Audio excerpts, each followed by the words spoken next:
नमस्कार साथियों, मेरा नाम दीपक लांबा है और मैं महासचिव जय किसान आंदोलन हूँ। आज आपसे 3 मुद्दों पे बात करते हैं। पहला तो ये कि 21 मई को संयुक्त किसान मोर्चे ने देश के प्रधानमंत्री को चिट्ठी लिखी है, उस बारे में बात करते हैं। कल एक अहम दिन संयुक्त किसान मोर्चा पूरे देश भर में मनाने वाला है, उस पे बात करेंगे। और जो तीसरा मुद्दा जो कि कल की घटना थी, हिसार में किसानों की ऐतिहासिक जीत जो कि कल ही घटित हुई है, उस बारे में बात करेंगे।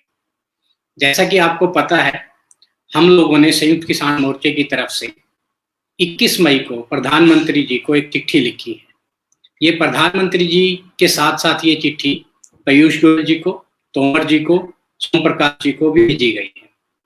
इस चिट्ठी में काफी मुद्दों पर हमने अपनी डिमांड और अपनी बातचीत प्रधानमंत्री और सरकार के सामने रखी है। इस चिट्ठी में लिखा गया है कि हम लोग लगभग 6 महीने से दिल्ली के चारों तरफ बॉर्डर पर अपने आंदोलन को करते हुए बैठे हैं।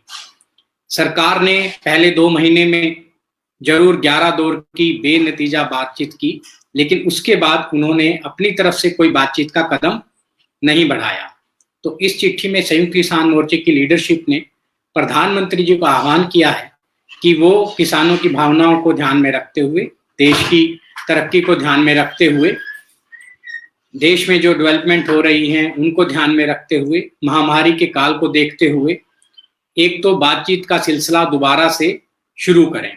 ये पहली बात इस चिट्ठी के द्वारा हमने मंत्रियों को और प्रधानमंत्री जी पहुंचाई है। दूसरा, इस चिट्ठी में हमने ये भी याद दिलाया है कि देश में हम जो इस काल से हम गुजर रहे हैं उसमें हमारी कुछ मांगे और हमने प्रधानमंत्री जी के सामने रखी है। इसमें कोई डाउट अब पूरे देश में किसी को नहीं है कि ये जो किसान आंदोलन था, इसकी जो अहम मांगे वो थी किसान बिलों को रद्द करना और एमएसपी जो कि C2 + 50% बनता है, उसकी कानूनी गारंटी किसानों को देना। ये हमारी मांगे हैं जिन पे 6 महीने से किसान दिल्ली के चारों तरफ आंदोलन कर रहे हैं। इस चिट्ठी में हमने कुछ मांगों को कोरोना काल के लिए भी उनके सामने रखा है। इनमें से पहली मांग है कि जितने भी कोरोना पेशेंट देश में हैं, उनके इलाज की सुविधा सरकार अपने कंधों पर ले और उनका इलाज करवाए। दूसरी जो डिमांड है, हम कह रहे हैं जरूरतमंदों को राशन और आर्थिक सहायता सरकार दे।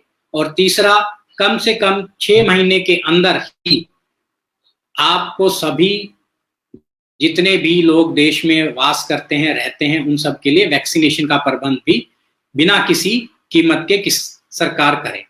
तो ये 3 मांगे भी हमने इस चिट्ठी के थ्रू प्रधानमंत्री जी के सामने रखी है। और इस चिट्ठी में ये बताया गया है कि हम लोग 25 तारीख तक प्रधानमंत्री जी का और सरकार की तरफ से बातचीत की शुरुआत करने का इंतजार करेंगे और 26 तारीख को यदि ये बातचीत या उनकी तरफ से कोई समाचार हमें नहीं मिलता तो 26 तारीख को किसान नेतागण दोबारा बैठेंगे और आगे की रणनीति के बारे में अहम फैसले करेंगे। अब दूसरा जो मुद्दा मैं कह रहा था आपको, वो 26 मई को किसान आंदोलन एक विशेष दिन मनाने जा रहा है। आपको पता है उस दिन बुद्ध पूर्णिमा भी है और भगवान बुद्ध ने सत्य और शांति के लिए अपना जीवन सारा लगाया और इसी सिद्धांतों के ऊपर लगभग 6 महीने से किसान पूरी शांतिमय तरीके से आंदोलन करते आए हैं।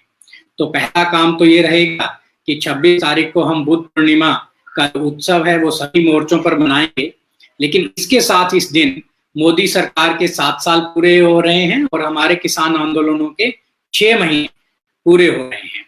तो किसान इस दिन को काले दिवस के रूप में भी मनाएगा, क्योंकि किसान चाहता है कि सरकार उसकी बात सुने और एक ये सिंबॉलिक प्रदर्शन पूरे देश भर में किया जाएगा।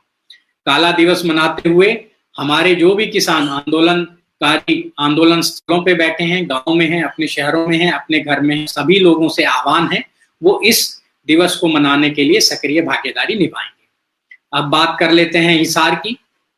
16 मई को हिसार में जो पुलिस कार्रवाई किसानों पर हुई, उसके बाद किसान नेतृत्व ने प्रशासन के साथ बात की और काफी कुछ समझौते में उस दिन बातचीत लगभग खत्म हो गई थी। लेकिन उसके बाद घटनाएं ये हुई कि सरकार ने गुपचुप तरीके से 307 की धारा लगाते हुए बहुत से किसान साथियों पे मुकदमे शुरू किए। अब इन मुकदमों के खिलाफ 24 मई के दिन ये ऐलान हुआ था कि किसान शांतिपूर्वक तरीके से हिसार जाएंगे और प्रशासन के ऊपर दबाव डालेंगे।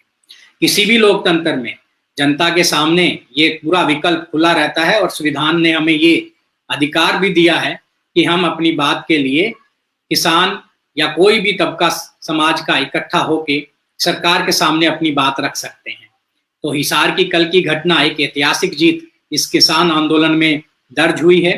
कल हिसार में हजारों की संख्या में किसान इकट्ठे हुए और सरकार के प्रतिनिधियों से एक लंबी बातचीत किसान नेताओं की हुई। इसमें मुख्यतः 3 मांगे प्रशासन ने किसानों की मान ली हैं और प्रशासन ने शुरुआत में ही 16 मई को हुई पुलिस कार्रवाई की माफी मांगी और उसके अलावा 3 मांगों के लिए हमने बातचीत की। किसान नेताओं ने वहां बैठ के बातचीत की और प्रशासन की तरफ से पूरे आश्वासन के साथ इन मांगों को मान लिया गया है।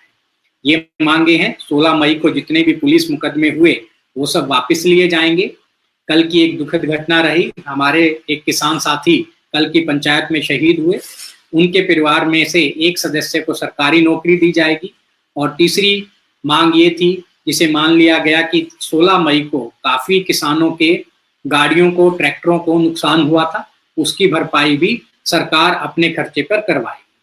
तो ये कल की जो घटना थी, लोकतंत्र में लोगों को अपनी जो वैल्यू है, अपने मौलिक अधिकार हैं, उनके बारे में सचेत करती है और हमें उम्मीद है ये सरकार के लिए भी एक दिशा निर्देश और मार्गदर्शक के रूप में ये घटना दर्ज होगी, ताकि जनता जो भी चाहती है, सरकार एक उसके जनता के नुमाइंदे होने के नाते उनकी इस भावनाओं को कदर करना चाहिए।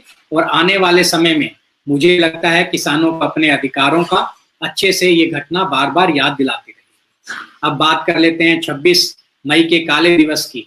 देखिए 26 मई का जो काला दिवस है उसमें 3-4 तरह से हम लोग शामिल हो सकते हैं। देखिए जो किसान आंदोलनकारी किसान आंदोलन स्थलों पर जो कि दिल्ली के चारों तरफ हैं वहां पहुंच रहे हैं, वो उस जगह से शामिल होंगे। जो लोग गांव में हैं गांव से शुरू होंगे, कुछ लोग जो अपने घरों में हैं वहां से भी इसको समर्थन दे सकते हैं। काला दिवस का मनाने का सीधा सा सिंबॉलिक रिप्रेजेंटेशन है कि हम काले रंग का इस्तेमाल करें।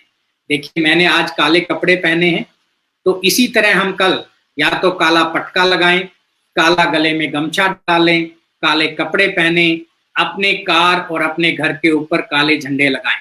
और मुझे उम्मीद है देश के जो 130 करोड़ लोग हैं और उसमें से किसान तबका 70% के आसपास जो दर्ज है, वो प्रत्यक्ष या अप्रत्यक्ष रूप से इसका समर्थन करेंगे और हम कल के इस काले दिवस को एक सफल एक्टिविटी बनाकर सरकार को अपनी ताकत, लोकतांत्रिक ताकत दर्ज करवाएंगे और सरकार के कानों तक ये बात पहुंच जाएगी कि किसान आंदोलन अभी रुका नहीं है। देश की जनता, देश के नागरिक अभी भी किसान आंदोलन के समर्थन में, चाहे वो अपने घरों से समर्थन कर रहे हैं, वो इनके साथ बैठे हैं। और किसानों की मांगों के लिए सरकार को बातचीत का दरवाजा जल्द ही शुरू करना पड़ेगा। और कल का दहन इसलिए भी अहम है कि कल यदि सरकार की तरफ से बातचीत की कोई पहल नहीं होती है, कोई उनकी तरफ से पत्राचार नहीं होता है, तो हमारे नेता कल 26 तारीख को बैठेंगे और शाम तक कुछ महत्वपूर्ण जो आगे की कार्रवाई है, आगे का जो प्लान है, आगे की जो भी रणनीति है, उसका जिक्र भी कल शाम तक आपके साथ करेंगे। तो इसी उम्मीद में कि कल हम काला दिवस, बुद्ध पूर्णिमा सब मिलके मनाएंगे और आप लोग इस किसान आंदोलन को लगातार अपना समर्थन जारी रखेंगे। धन्यवाद। जय हिंद।